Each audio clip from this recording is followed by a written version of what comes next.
The Whole30 has changed millions of people's lives since 2009.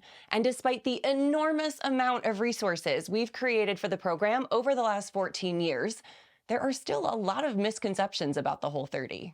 I get it. The diet industry tells us that the only reason we would want to change the food we put on our plate is to make ourselves smaller and lose weight. And the Whole30 is definitely not that kind of program. So if you've heard about the Whole30 from your sister's cousin's hairdresser, or watched a quick clip on morning TV, or maybe read a not very well researched online article about the program, you might have some misconceptions about the Whole30 too. So today, I'm going to talk about the 6 most common misconceptions about the Whole30 so you can get the most accurate information straight from the source. Misconception number 1, that the Whole30 is a weight loss diet. Let me be crystal clear.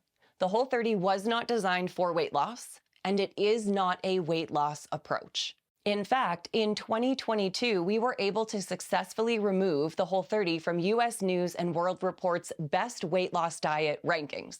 Even they agree that we're not a weight loss diet. So what makes the Whole30 different?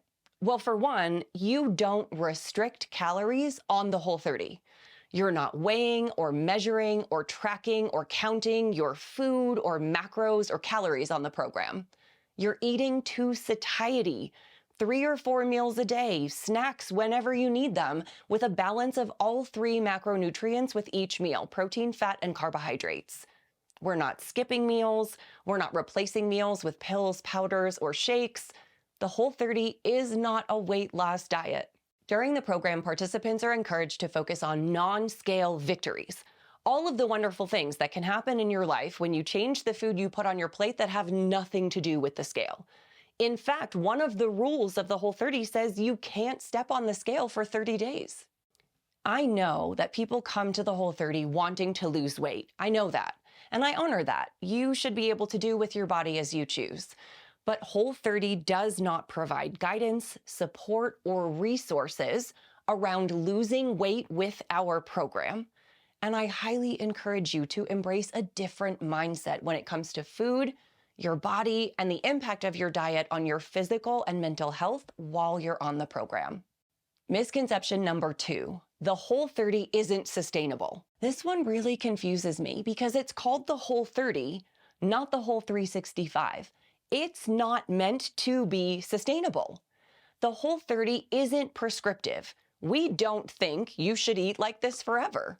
We offer a short-term approach, like a scientific experiment, to helping you figure out the foods that work best for you.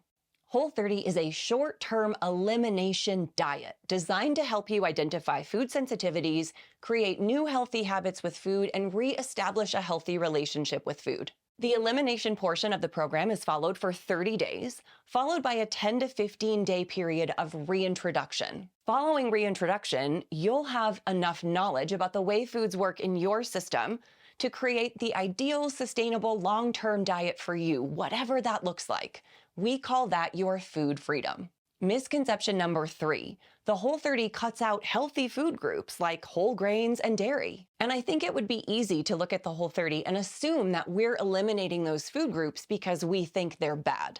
That couldn't be further from the truth. We know that there are no universally healthy or unhealthy foods. And we know that there is no morality assigned to food, that food is not good or bad, and you are not good or bad when you eat it. There are a lot of health-promoting properties in whole grains and dairy, if you tolerate those foods well. But if whole grains makes your joints swell and ache, or dairy makes your asthma worse, those foods may not be health-promoting for you. Whole30 doesn't eliminate these foods because we think they're bad. We eliminate them because they're unknown. They're part of our short-term dietary self-experiment. These food groups are commonly problematic to varying degrees across a broad range of people, and we want you to use the Whole30 to determine whether or not they're problematic for you. If at the end of your elimination and reintroduction, you bring back whole wheat bread or Greek yogurt or rice, and you discover there aren't any negative health effects that come when you consume them, or that there are, but it's totally worth it because you love these foods so much, or they have cultural significance or family significance, you will continue to eat them in life after your Whole30, because again, that is your food freedom. Misconception number 4, the Whole30 is unnecessarily strict. It's worth clarifying here why doctors and healthcare providers recommend that elimination programs be followed 100% according to the rules.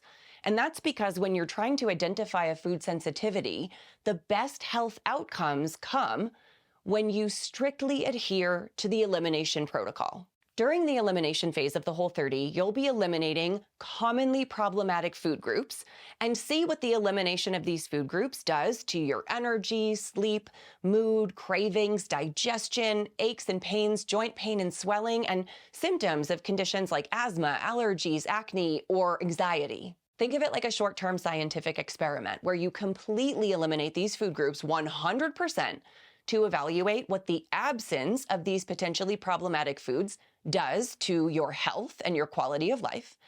And then you reintroduce them at the end of the 30 days, one at a time, very carefully and systematically, and compare your experience. By following the Whole30 with 100% compliance, you'll have the best information about what your life is like with and without these potentially problematic foods so that you can make the best decision for you and your food freedom.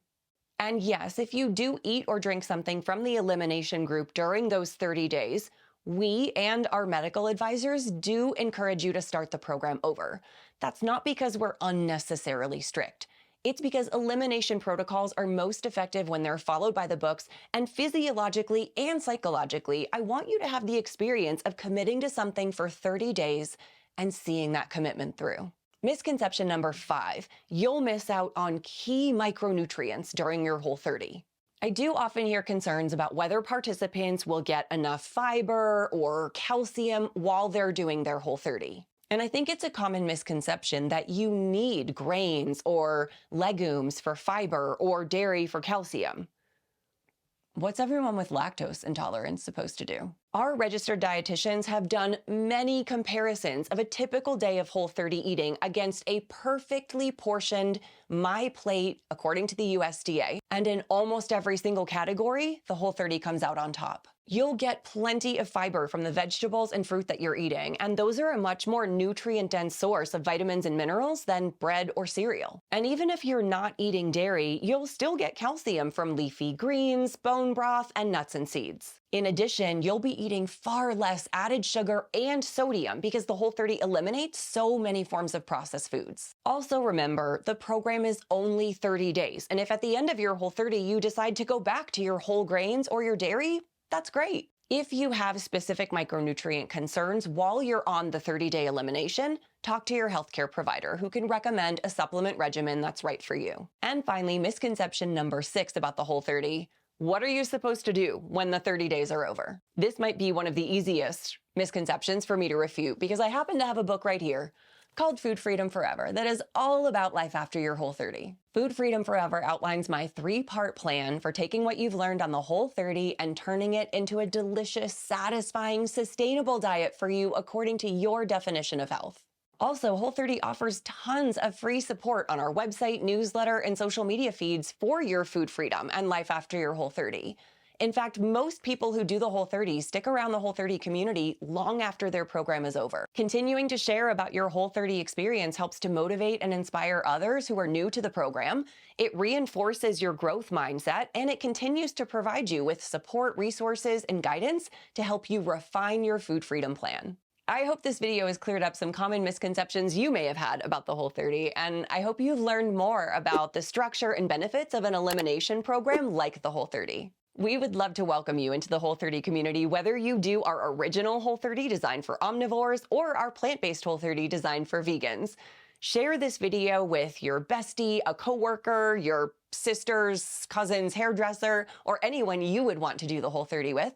And be sure to subscribe to the Whole30 YouTube channel for more resources, support, and recipes.